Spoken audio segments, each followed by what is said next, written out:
I'd like to thank the Process Art Discovery audience for joining me today. I'm Lynda Norman. I'm a watercolor artist in the beautiful province of British Columbia. Today, we're taking these beautiful little credit cards that we use for buying art supplies and repurposing them to create art. Today, I've come up with a piece of 300-pound Arches paper. It was on a larger sheet. I've torn it because I love that decal edge. And I just have been thinking a lot about how much fun it is to apply pigment straight from the tube with a credit card or a plastic edge card or a palette knife straight to the surface. And it's beautiful on paper as well as canvas. So I thought today we would try it on the 300-pound rather than the 140-pound paper. Just to see what would happen. It's a lovely rough surface. Things are going to move and mingle. I'm going to use a hake brush, and this is, I think, a 2-inch one. Holds a ton of water. And if I'm doing a larger one, I will even use brushes that I purchase at the hardware store. Things brush you would use for painting your house siding or something, just to get that coverage. This is not something I need to be absolutely precise. I like to get water on the surface. Now this is puddling and falling off. I'll drain some of it off the side in a moment.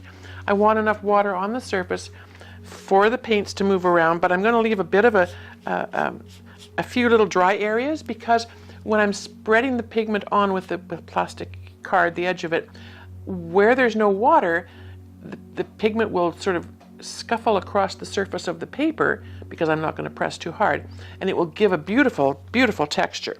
And if I decide I want to move it around afterwards, I can always add more water with a spray bottle or with a brush, dripping it on.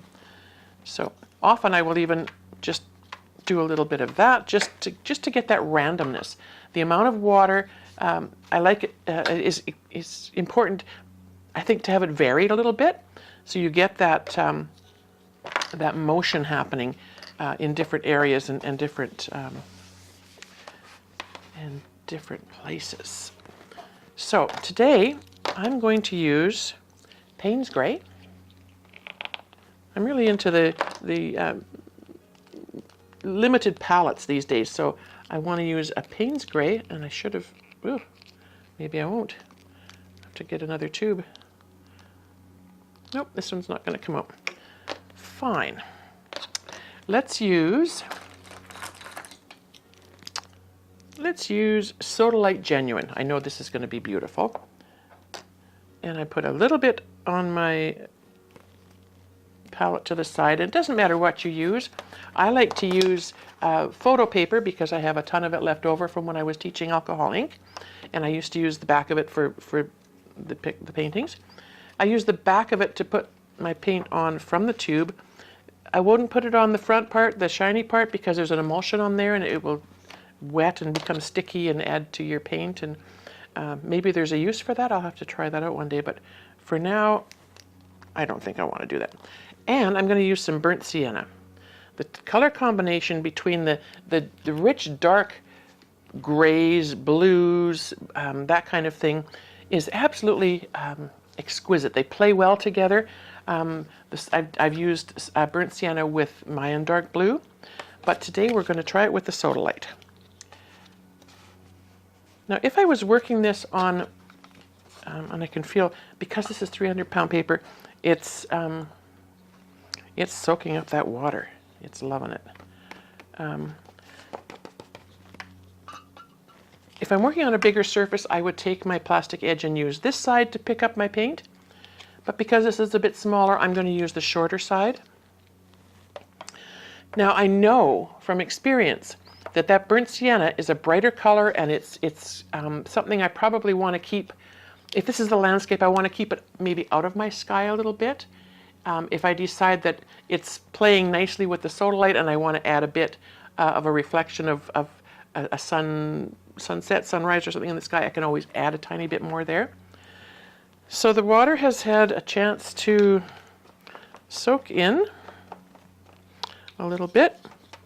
Again, I'm just going to add a bit more there. And I'm going to pick up my Sodalite. And a little bit of that burnt sienna insisted on coming with it. That's okay. I've got a lot of it off of the palette on my credit card, on my plastic card. And I'm just going to bring it across. And you can see here where there was no water, how that beautiful texture is happening. And I'm going to bring a little bit more of that down here. I kind of started it at the center, which I wouldn't normally do. Sometimes, you know, it just gets, I get so excited, I just get started on things and don't always remember to do the things I should be remembering to do. So this is I think quite lovely the way it's moving across. I can spread it. I can see mountains forming. I love that. I can push up with my credit card and create some jagged surfaces. This is flowing up into the sky a little bit more. This might want to have a little bit more texture. I can always, if I wanted to, add more pigment to that little palette, but I think for now I'm kind of okay with what we've got here. I'm just going to push that up a tiny bit and let the water play. Now I can see where I have a little dot there, and I don't really want to have a dot right in the middle of my sky, so I'm going to leave that out of there. I'll take that out. Oops. And then now with the bottom part, and I can see where the bottom is drying quite a bit.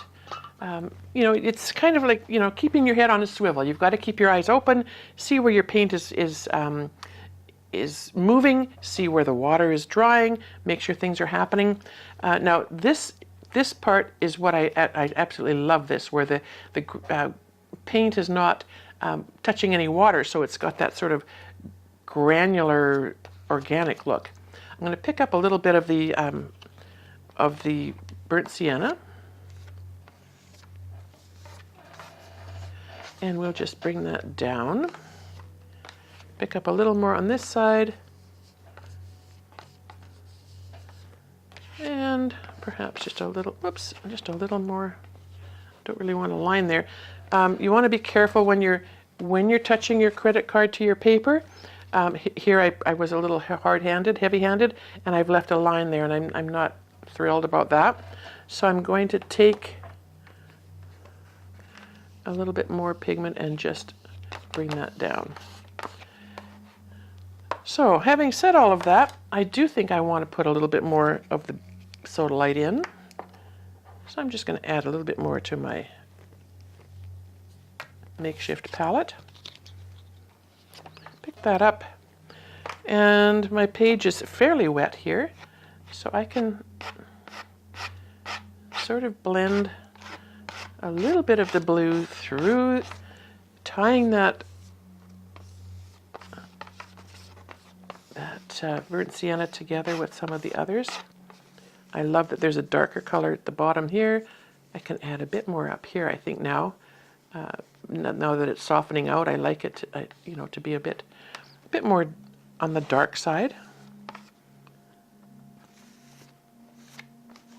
And just ever so lightly, you don't want to be pushing the pigment into the surface of the paper. You want to lay it on the top and let the water move it with the way it will. Now, very often with these landscapes, I create a lake area, and so this is going to allow me to do that. So as I mentioned, when you have your pigment on, you can spray water and let things run.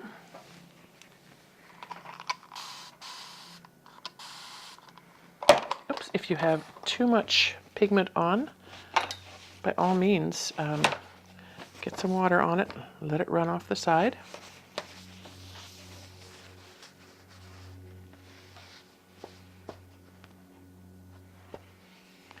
And as with a regular painting, you can use your damp paper towel lightly, ever so lightly, and just pull a little bit away and leave some of the darker pigment there as well to do its magic.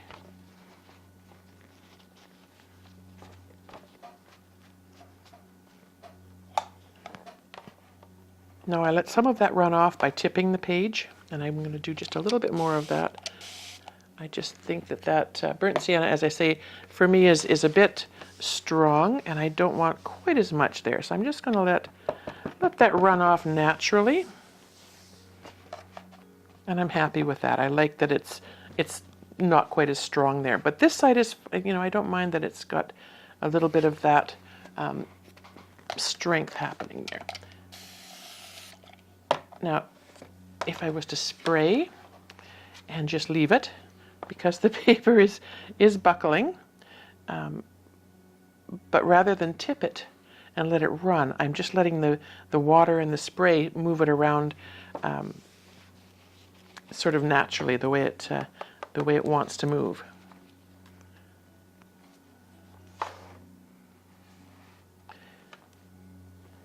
I mean, we could always take a brush and just use up what's on the paper there. If we needed to bring in just a bit of color, the sky, if you're thinking your sky is a bit stark, don't be afraid to just bring in a little bit of moisture and color. And if we tip our page up this way, some of that will move up into the sky area. And just with light strokes, just encouraging some of these bits of pigment to move up into the sky. I kind of like that windswept kind of look. But that just takes a little bit of the starkness away from the white. I'll leave a little bit of that here, just for reflection. And now, if we let it dry just a bit, I think what I probably use for this, just judging on the size of the paper, is probably the Solo 5-line brush from Michael Soloviev's Watercolor Online Studio. You could use any flat kind of brush. I suppose you could use your Hake brush, this is the Ron Ranson Hake brush with the stiffer and the thicker bristle.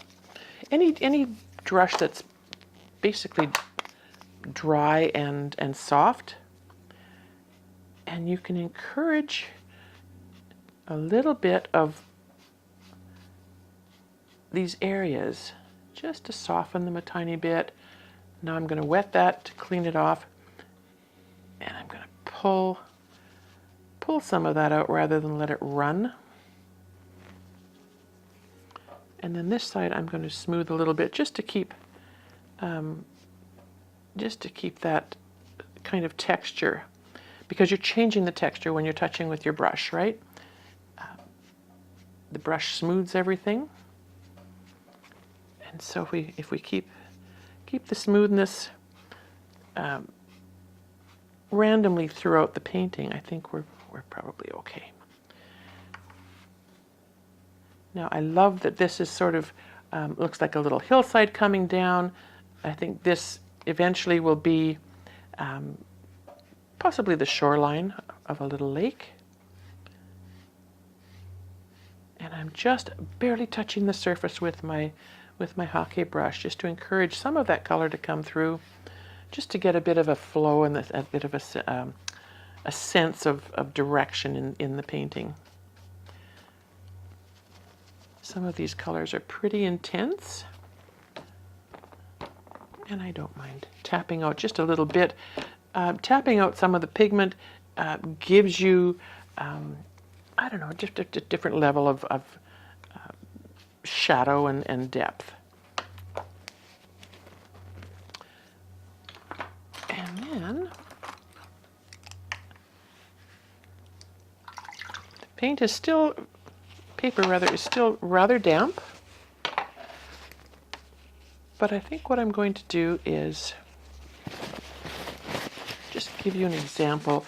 You've seen, I think, before probably where I've gone in and just with a thirsty brush, wet the brush, dab off the excess water, because at this point I want to be pulling away a bit of the pigment. I don't want to be adding more water to the surface. And because the paper is still rather damp, if we add water, things are just going to puff and pool and flow where they will, which is great in some instances. Right now, probably not what we want to see happen. So I'm creating a horizon line, or not a horizon line, but a shoreline. And the tendency for most people is to want to make curved lines to make that shoreline look interesting and that there's different levels. The trick is to keep the lines absolutely straight and horizontal, but keep them short and use them at different levels to create that sense of depth. So rather than a big long line, you can see here where this line's long and it's not quite as effective. So if I just jog this back slightly, it gives a bit of interest to that. And you don't have to make a line all the way across. You can jog and miss some spaces. For example, here we'll leave a little bit of that to the imagination perhaps. And let's just go back in over here and see if we can pick up that shoreline a little bit. We'll take it back into this color, and then this will become the front of the shoreline. And again, we're just going to indicate the odd little place. And we'll go back over here and do the same. We'll just indicate. Oh, too much water. That was not. So some of your colors will lift easier than others. And this is a process or part of the painting that you can do even after your painting is completely dried. You'll just have to, judge the level of water on your brush accordingly, so that you get that lift happening the way you want it to. Okay, so we have this. I've got my page turned, so I probably got my lines a little not straight, but that's something that to some extent can be adjusted. And this one is going to come across here, and then it's going to resume, I think, over here. This almost looks like a little bit of, a couple of trees perhaps there. This could be a little island jutting out.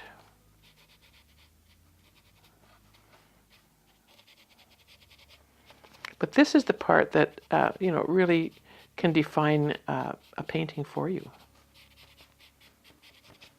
And you don't need to do much.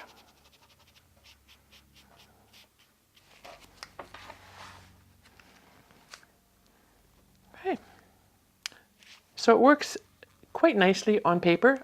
The 300-pound paper is a dream to work with. The amount of water that I put on here was incredible, and it's barely buckled. And if I was to have taped it down, I think we probably wouldn't have had any of that happening, but I wanted to make sure I had access to be able to move it around if I wanted to. This is, to me, just so incredibly beautiful. The sodalite has granulated nicely and formed its own little ecosystems all along. You can do amazing things with allowing the paper and the pigment and the water to create for you. Then you can step in, take a little bit away, add a little bit where you think you need to, and you have a little abstract landscape. I love that every little part of this has something interesting to see. This little piece in the corner here is diffused and is so soft and luscious, and it almost looks like velvet in that corner. And then here you have this almost volcanic rock-looking formation, that comes down, and then we have this little bit here that could be a patch of snow, a reflection, could be any kind of thing. What I will do now is, before I take it any further, I would take a photo, go have a cup of tea, sit down, and maybe half an hour later open the photos and take a look at it and see exactly where I might want to adjust a tiny bit. More than likely, not a lot, like the smallest little bits. This, as I should mention too, is a one and done process. There's nothing that you want to do now to add more to it, because everything there has happened with the flow of what was there. If you add more water, you're going to get lines and blooms, and things are just not going to work. So a one and done, be confident, get that color on there, smooth it across. Try to remember not to do the windshield washer motion. There are mountains in the world that look like that, but I think for allowing your paint to move and finding more interest, keep your lines a little irregular. And also, I know there are mountains that have pointed peaks like that, but try to avoid making the triangle shape. Just a smooth, natural bit. Hit and miss. Don't smear it all the way across. Do a little bit. Take a break, come back from the other side. Try not to start in the middle with your credit card, because you likely will leave a line that you're not going to be pleased with. And keep the pressure very light. What you're doing is just introducing pigment to the water on the surface of your paper and to the surface of the dry paper, just to skiff across the top. Once you've laid that pigment on there, slowly and gently, without forcing it into the paper, and actually when you're pressing hard, you're moving that moisture around too, and manipulating that, sometimes in ways that aren't going to work out well. And let it flow. Gentle, smooth, and then relax into it. Let it be. I don't mind that this has got a bit of a puff up here, and it's I think it's the inherent beauty of the pigment and the products that you're using, and you'll have fun with it. You'll create your own style by learning through these processes the amount of water and the amount of pigment and the amount of pressure that you're using with the tools that you're using, whether it's the credit card or the hake brush or whatever you're using. And lifting out, give that a go. Again, short, very horizontal strokes, very light. Damp brush, not dripping, by all means, dry it off. Start with the driest brush possible. If it doesn't work, add a tiny bit of water, just a droplet. Often, even just on my surface, if I have a tiny bit of water that I've sprayed, that's all I need, is to just touch the tip of that brush into that water, just to get enough moisture so that it can work and re-wet that pigment, because that's what you're doing. You're just re-wetting the pigment slightly, pulling it off, wipe it on your towel, pull it away, wipe it and pull it. If you stay back and you scrub back and forth, two things are going to happen. You're going to just keep moving that color back and forth, and also you're driving that color further into your page, to your paper. It is paper, it's going to absorb. So know when to keep your touch light, and know when to sit back and let things happen. I'd like to thank the Process Art Discovery audience for joining me today. We had a little bit of fun moving some paint around a piece of 300-pound 100% cotton paper with a plastic credit card. If you like what you've seen, please subscribe to the channel or head on over to their members area.